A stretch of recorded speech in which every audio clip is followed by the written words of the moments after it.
الرحمن الرحيم أفرأيتم اللات والعزى ومناة الثالثة الأخرى ألكم الذكر ولهم الأنثى تلك إذا قسمة ضيزى إن هي إلا أسماء سميتموها أنتم وآباؤكم ما أنزل الله بها من سلطان إن يتبعون إلا الظن وما تهوى الأنفس ولقد جاءهم من ربهم الهدى أم للإنسان ما تمنى فلله الآخرة والأولى صدق الله العظيم. دا الله رب العزت مشرکانو ته لوی د عار خبره کوي چې یو طرف ته الله رب العزت دی چې خالق کائنات دی د ځمکو او د اسمانونو مالک دی او د ډېر لوی زور او قوت خاوند دی او بل طرف ته عاجز مخلوق چې هغه ګټې دي او د لرګي نه ساز شوي بوتان دي هغه تاسو رالی او د الله رب العزت دون لوی هستۍ سره د هغه انداد او د هغه مثل تاسو هغه ګڼئ او دې ته خدایان وایي. دا لوی شرم خبره ده مشرکانو که تاسو په دې پوهېږئ دا ډېر لوی شرم خبره ده. نو قرآن فرمایل افرأیتم، نو د افرأیتو خپله معنا دا ده تاسو نه ګورئ، لیکن د دې لازمه معنا دا ده چې اخبروني ما ته خبر راکئ. افرأیتم تاسو نه ګورئ، نو ته چې یو شي ته وګورې نو ماله به ترې خبر راکړي چې داسې دی او داسې دی او داسې دی. نو ځکه په د سره لازمه معنا اخبروني دی، خبر راکئ ماله د لات نه والعزى او د عزا نه ومناة الثالثة الأخرى او منات چې هغه په درېیمه درجه کې او دني دی او په دې ټولو کې وروسته غوندې دی. دا درې واڼه د مشرکانو خدایانو او لات دا د لتا نه ماخوذ دی. دا یو سړی د به ستوان پستولو او دا به په حجیانو باندې خوړل. دا د لت السویقه نه دی. نو بس هغه ستوانې په خلکو څه خوړلي چې د مرګ نه وروسته د هغه نه بیا خدای ساز او بیا یې د هغه بوت هم ساز کو. او دا اصل کې د طائف والا بر دې ډېر لوی تعظیم کو او دا به هغې الہ به ګاڼه او کله ویل دا د الله ته سپارشي دی او کله ویل منګه الله ته چې کوم دی په درجه کې ور نږدې کوي. دا طائف والا عزا دا د مکی والا او د بنو کنانو خدایو او دا اصل کې جنګی وه او دې له به پیرۍ راتلله او به کېناستله او مشرکانو سره به یې خبرې کولې. همدا وجه وه چې کله فتح مکه وشوه نو نبی علیه الصلاة والسلام خالد ابن ولید رضی الله تعالی عنه ته وفرمایل چې خالد هلکان ځان سره واله عزا ختمه که. نو عزا خالد راغی، هلکان ورسره دي، جنګی دی د کجورو. بس د دې نه یو بوډۍ راووته او پرې شګړ سر او پرې سر باندې ځان ته دا دغه بادولې ده چې خالد غرق به دي کي او تباه به دي کي او ګوره چې دې له ګوتې وینسي. او منجورې نه وه، هغه پیرۍ وه، عزا هغه پیرۍ وه. او دغه چې راغی خالد نو بس ودرېد ورته او داسې ورته وویلې یا عزا لا سبحانك یا عزا لا سبحانك رأيت الله قد أهانك. خالد ورته وایي اے عزا لا سبحانك، ستا پاکي به نوره نه بیانېږي رأیت الله قد اهانک، ما خپل خدای ولیده چې ته سپکه کړې. او وایي کالی مالی ته راټول کړه، هغه په صادر کې راواچول چې راغی. خالد څه دي ولیدل؟ یاره جی بس یو بوډۍ ښځه راووته د دغې جنګۍ نه او په سر باندې خاورې بادولې او ما ته ویل چې خالد غرق پرې کې او ته واچوې اوبو ته وله ونیسي. نبي کریم وفرمایل دقه عزا وه، دقه عزا وه. خلکو سره بیا خبرې کولې. بیا د هغې بوت هم ساز شوی و، خو د مکې والاو که بنو کنانو به د دې ډېر لوی تعظیم کو. او منات چې و نو دا د اوس او د خزرج دا بیا چې وروستو انصاري مدینه ته ساز شو او دوی سره بنو خزاعه دا د درې خدای قومونو مشترک خدای و. او دا الثالثه الاخرى ورته ځکه وایي چې دریم او اخرى د ټولو نه په آخر کې د درجه هم د په آخر کې به قریشیانو حسابوله، ځکه چې دا د مکې معظمې نه ډېر لرې 450 کیلومیټره کې مدینې په اطرافو کې دا منات هلته دا دغه چې دا منات د هغه ځای خدای و. نو ځکه قرآن وویل چې ومنات الثالثة الاخرى، اخرى معنا د ټولو نه وروستو دلته د آخر نه دی، د ټولو نه وروستو دی په درجه کې. ځکه چې قریشان زورور وو نو ویل زموږ خدای هم زورور دی. او بیا ورپسې طایف والا زورور وو او به دغه چې دا خو د دوی د دسترس نه بار وو د مدینې خلک، نو دغې ته یې دا وویل. او دا به عام طور سره به مشرکانو دا په خپلو ځای کې به یې ویلې چې کله به یې طوافونه کوله نو دا به یې ویلې چې لبیک اللهم لبیک لا شریک لک الا مگر هغه چې ته یې مالک یې او د هغې سره چې څه دي د هغې هم ته مالک یې. دا قسم دا الفاظ به ویلې او دا به ویلې چې دغه دا واللات والعزى ومنات الثالثة الأخرى تلك غرانيق العلا إن شفاعتهن لترتجى. دا به عام طور سره مشرکانو به دا زوتول، بلکې کله به چې پیغمبر قرآن ویو نو دوی به رالل او پای کې به شور مغول به احساس کړ. دا وجه وه چې یو مجلس ساز دی، نبی کریم صلی الله علیه وسلم قرآن وایي او سورې نجم وایي او په دې کې دا دغه مشرکان هم حاضر دي او مشرکان پکې دا خپلې چغې وایي او دا عزا او لات او منات او دا پکې زوتی او داسې یو اواز هم پورته شو چې افرأیتم اللات والعزا ومنات الثالثة الاخرى او تلک غرانیق العلا وان شفاعتهن لترتجى. او دلته مشرکان چې کوم دی نو بس په سجده باندې پرېوتل چې بس مونږ خو همدا غوښتل چې دی زمونږ د خدای نصیبت شروع. حالانکې د اواز د پیغمبر خدا دا شیطان پورته کړی او په سجده پرېوته او هغه ابی چې و امیه زوی د خلب چې و نو هغه یو موټی خاورې راواخیستې او د تندي ته یې راکړل وهذا یکفینا،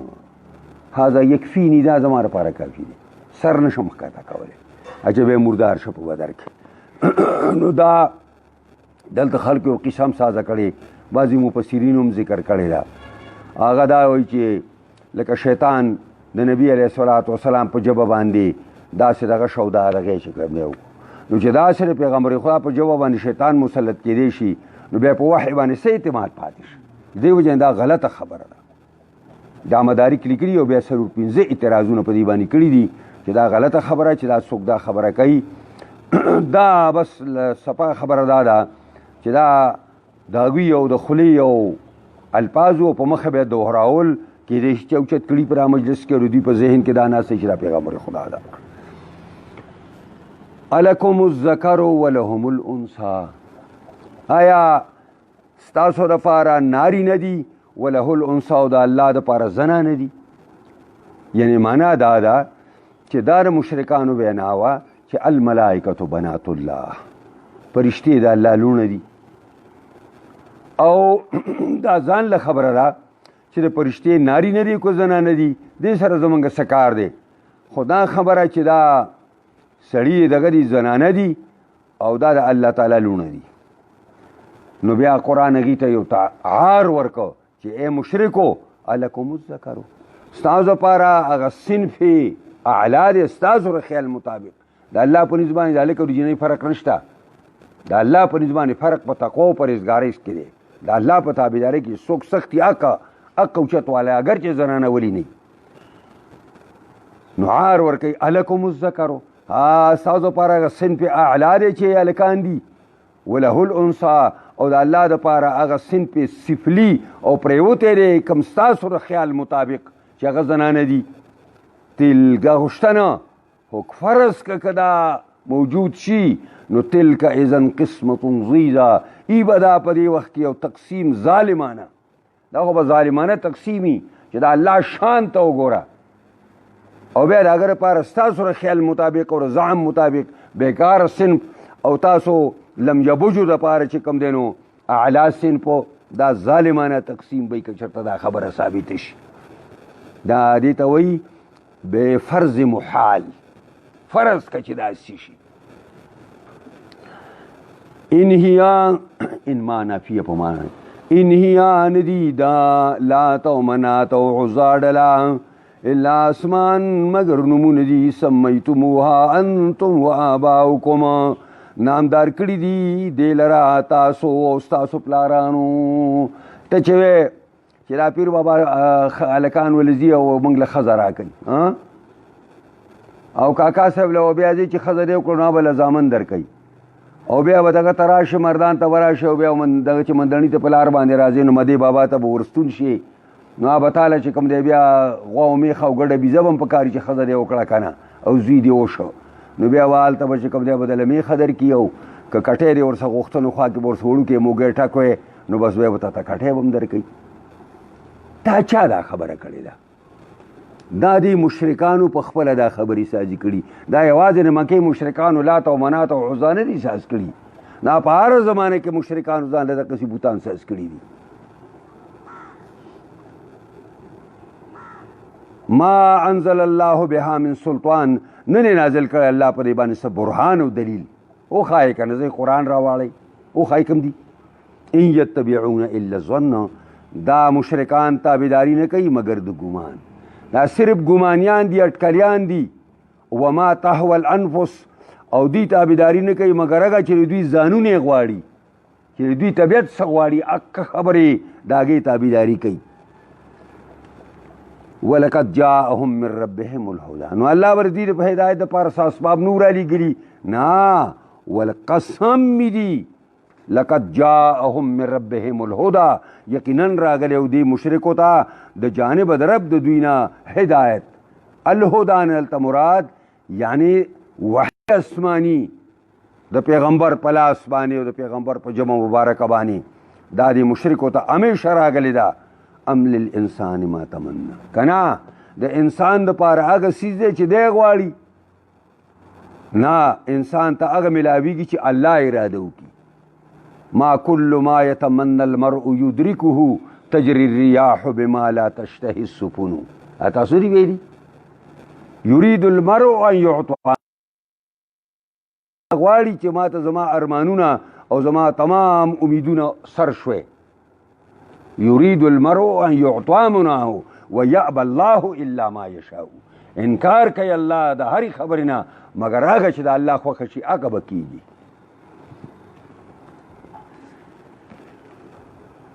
او بیا الله فرمایل فلله الاخرة والاولى د الله رب العزت دپاره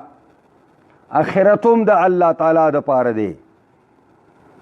او دنیا هم د الله تعالی دپاره ده یعنی معنا دا ده چې اختیارات تمام تر که په آخرت کې دي او که په دنیا کې دي او نعمتونه تمام تر که په آخرت کې دي او که په دنیا کې دي دا ټول د الله دي وکم من ملک فی السماوات لا تغنی شفاعتهم شیئا الا من بعد ان یأذنه الله لمن یشاء ویرضى ته خو دلته لات او منات چې د ګټو نه دي ساز کړي او د لرګو نه دي ساز کړي او یا سلو ته ورځي او دغه سلو چې کوم دی د هغې نه ته چې کوم دی خیر او شر غواړي پوهېږئ په دې باندې او دا د دې په ملک یو غازي بابا دی غازي پیغمبر ورته وایي او یو پکې چینګی فقیر دی او یو پکې د غوړاسکو میزولا دی د دوی هلته دا دي دا د هر ملک کې ځان له ځان لري سر په دې کوستانونو کې هم هلکه هلته چېرته وي په دا کې شته دی په دا کې په دا کې کالام کې او که نه سوات خوډک دی نو ځکه مې ورته ویلي چې قرآن وفرمایل ته خو دا د ځمکې خدایان یادوي دا د ځمکې خلک خو هغه فرشتې چې د الله تعالی د اسمانونو ته ډک دي دغه فرشتې هم چا سره دومره ښېګړه نشي کولی دومره مګر هغه چې الله تعالی وغواړي او چا ته وغواړي او د چا نه الله راضي وي نو د هغه دپاره هغوی بیا سفارش کولی شي نو معنا دا شوه وکم من ملکن ډېر د فرشتو نه کم دوه قسمه دی یو کمې خبرې دی بل کمې استفهامي دی دا کمې خبرې دی وکم من ملکن ډېر د فرشتو نه په اسمانونو کې لا تغني شفاعتهم فایده نشي ورکولی سپارش د دې فرشتو شیئا هیڅ قسم شی نه لږ او نه ډېر هیڅ نشي کولی الا من بعد ان یأذن الله مگر پس تا کې نه چې الله تعالی حکم وکړي لمن یشاء چاته چې د الله تعالی خوښه شي ویرضا او د چا نه چې الله تعالی راضي وي او پسندي نو معنا دا شوه چې سپارش د زور د الله دربار کې نه چلیږي د مخوریزۍ نه چلیږي د سپارشونو نه چلیږي صرف سپارش بالاذن به کیدی شي چې کله الله رب العزت وغواړي د یو بنده باره کې به یو فرشتې ته ووایي یو بل بنده ته به ووایي پیغمبر ته به ووایي چې پاسه ما ته د دې بنده سپارش وکړه او بیا الله وفرمایل ان الذین لا یؤمنون بالآخره یقینا هغه کسان چې ایمان په آخرت نه راوړي او د قیامت نه منکر دي لیسمون الملائکة تسمیة الانثى خامخا نامداري او نومونه ږدي فرشتو لره په نوم د زنانو باندې زنانو نومونه ولږدي چې دا والملائکة بنات الله وما لهم به من علم نشته دوی دپاره په دې باندې هېڅ قسم علم دا څه وایي دوی بیا ان یتبعون الا الظن دوی تابعداري نه کوي مګر د اټکل او د ګمان وان الظن لا یغني من الحق شیئا او ګمانونه فایده نشي ورکولی د حق نه هېڅ یعنې په ګمانونو باندې حق نه ثابتېږي فاعرض عمن توله مخ واړوه د هغه چا نه چې هغه مخ اړولی د حق نه مخ واړوه او اعراض وکړه په تندرې مه لګوه عمن د هغه چا نه توله چې د الله نه اورېدلی د الله د پیغمبر نه اورېدلی د الله د دین نه اورېدلی دی عن ذکرنا ورسه ذکر دی یعنی زمونږ د یاداشت نه او زمونږ د قرآن نه ولم یرد الا الحیات الدنیا او نه اراده کوي مګر فقط ژوند د دنیا د ټوله منډه تړله دا صرف د دنیا د حاصلولو لپاره ده ذلک مبلغهم من العلم دا هغه انتها د دوی ده د علم نه د دوی د علم دقه نتیجه راووتله داسې ډېر خلک شته الله دې امان وکړي چې هغې علم د دنیا د حاصلولو لپاره ذریعه ګرځوي او دا ځان له د خپل معیشت یو سبب ګرځوي چې په دې باندې به زه امامت کوم او په دې باندې به زه دا کوم او په دې باندې به دا کوم او په دې باندې به دا کوم که چېرته د علم دا مقصدي نو دا ذلک مبلغهم من العلم د دوی د علم هم دغه انتها شوه ان ربک هو اعلم بمن ضل عن سبیله یقینا پروردگار ستا هو اعلم هم دی واقف دی بمن ضل په هغه چا چې خطا شوی وي عن سبیله د لار د الله نه خدای ته ګمراهان معلوم دي ته ورته مه ښایه وهو اعلم بمن اهتدى او الله رب العزت واقف دی په هغه چا باندې هم چې هغه سمه لار موندلي وي یعنی ګمراه او هدایتمند دا دواړه الله تعالی ته معلوم دي په آخر کې بیا د توحید مسله لله ما فی السماوات وما فی الارض لیجزی الذین اساءوا بما عملوا ویجزی الذین احسنوا بالحسنى الله فرمائی وللہ ما فی السماوات وللہ خالص تا الله د پاره ما هغه شی نه دي کلمه د ما د عموم د پاره ده چې په اسمانونو کې دي او ما هغه تمام څیزونه چې په ځمکو کې دي د دې نه هېڅ شی بار پاتې نشه دا ټول د الله دي څنګه د الله دي خلقا پیدا کړي الله دي ملکن حکومت په د الله دی مالک الله دی وتصرفا او تصرف هم په د الله تعالی دی دا په هر لحاظ سره ځمکې و اسمانونو والا خلقا و ملکا و تصرفا مفسرین ورسره دا لګی او دا سره پاره لیجزی الذین اساءوا بما عملوا دې لپاره چې بدله ورکړي کسانو ته اساءوا چې بدی کړې ده بما عملوا په سبب د خپل عمل باندې ځکه الله په چا زیاتې نه کوي او ویجزی الذین احسنوا او بدله ورکړي الله کسان ته چې نیکي کړې ده بالحسنا